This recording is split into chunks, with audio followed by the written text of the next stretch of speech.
My dear students, I welcome you to the lecture of English literature. In this lecture, we are going to study about Marxist literary theory and criticism. Part 1. This theory and criticism has been propounded by David Anchen. David अँशननी हा theory आणि क्रिटिसिझमवर लेख लिहिलेला आहे. Now let us start with part 1. Marxist approaches have gone the furthest, in my view, in exploring the complex and variable nature of the connection between literature and the world. Marxist approach म्हणजे Karl Marx होता, ज्यांनी समाजवाद समाजात आणला पुढे. त्याचं म्हणणं आहे की जेवढीही सरकारी उत्पादनाची मालकीची साधने आहेत त्यावर समाजाचा समान हक्क आहे. तर हे ॲप्रोचेस खूप पुढे निघून गेले आहेत. आणि डेव्हिड अँशन म्हणतो की माझ्या दृष्टिकोनातून त्यात गुंतागुंतीचा आणि बदलता जो स्वरूप आहे, ज्यात साहित्य आणि जगाचा संबंध आहे. आता आपल्या साहित्यात मार्क्सिस्ट लिटरेचर म्हणजे मार्क्सवर जे लिखाण झालं आहे त्याचा अभ्यास केला जातो. Marxism also has the virtue to unique degree among various approaches to literary criticism of consciously recognizing itself, its object of analysis and all conceptual frameworks as products of history. तर मार्क्सिझममध्ये हा एक गुण आहे आणि हा विशेष गुण आहे ज्यामध्ये खूप दृष्टिकोन आहेत साहित्यिक टीकेचे, ज्यात आपण अतिशय सावधपणे ओळखू शकतो विश्लेषणाचा उद्देश काय आहे मार्क्स लिटरेचरचा, त्याच्या संकल्पना काय आहे आणि इतिहासातून का निर्माण झाला आहे मार्क्सिझममुळे, म्हणजे इतिहास कसा बनला आहे. जसं रशियाचा इतिहास पूर्ण मार्क्सिझमवर आधारित आहे.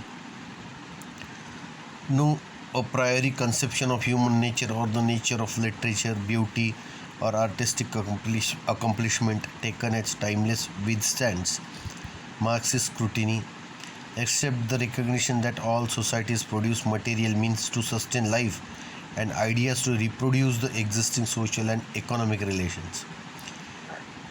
आता कोणती प्रथम संकल्पना अशी नाही की ज्यात मनुष्य स्वभाव आहे किंवा नुसता स्वभाव किंवा निसर्ग किंवा साहित्य किंवा सौंदर्य किंवा कलात्मक उपलब्धी, यात मार्क्सिझममध्ये हे स्क्रुटिनी केली तर मार्क्सिझममध्ये कशालाही स्थान नाही.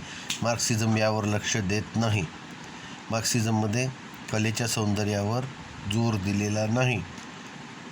फक्त यात एकच अपवाद आहे की मान्यता आहे सर्व समाजात की प्रत्येक समाज हा जीवन जगण्यासाठी काही भौतिक गोष्टीचं उत्पादन करतो आणि काही संकल्पना आहेत, काही कल्पना आहेत ज्यामुळे सामाजिक आणि आर्थिक नातेसंबंध टिकून आहे.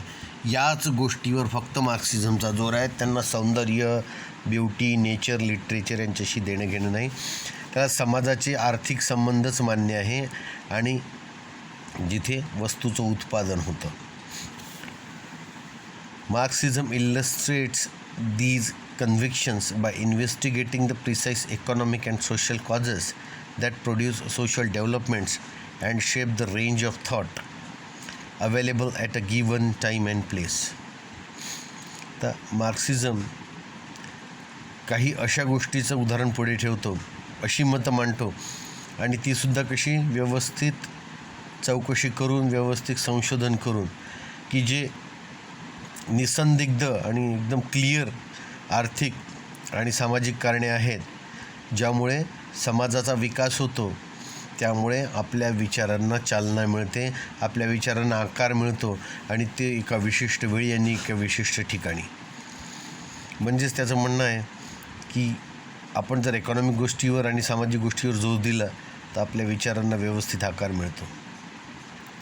दिस logically implies that Marxism rejects any timeless approach to any methodology or social truths outside of social conditions.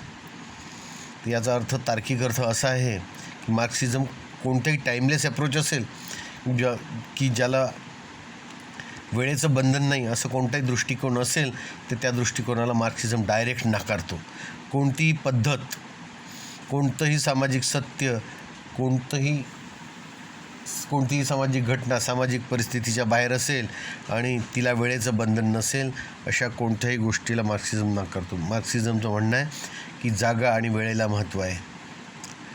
But Marxism also surprisingly cannot be taken as a complete historical relativism, where the truth has no foundation beyond customs, habits, or self-serving rationalizations for power.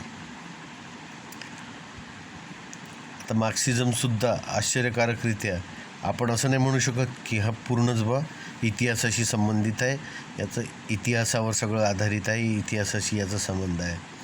जिथे सत्य हे प्रथेच्या पलीकडे, सवयीच्या पलीकडे, तुमच्या सत्सद्विवेक बुद्धीच्या पलीकडे, जिथे सत्ता हस्तगत करतो आपण त्याच्याही पलीकडे आहे. म्हणजे मनुष्याला सत्ता हस्तगत करायची असते, प्रथा परंपरा त्याला रुजवायच्या असतात. याच्याही पार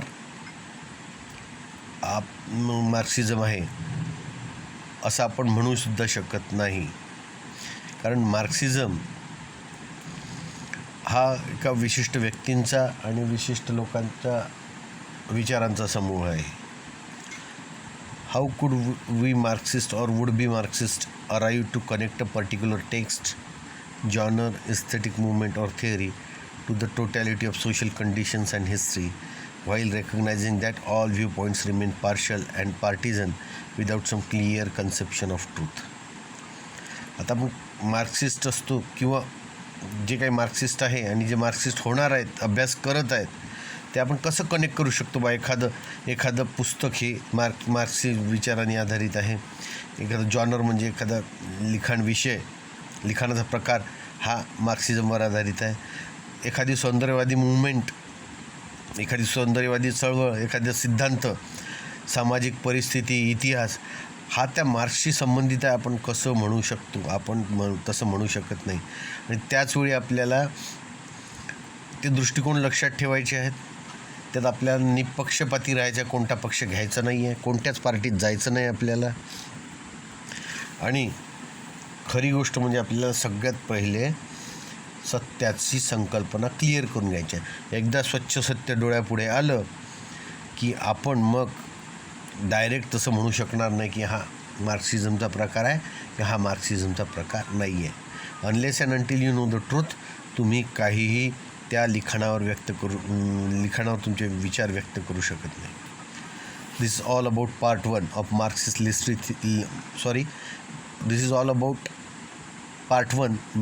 literary theory and criticism. Thank you.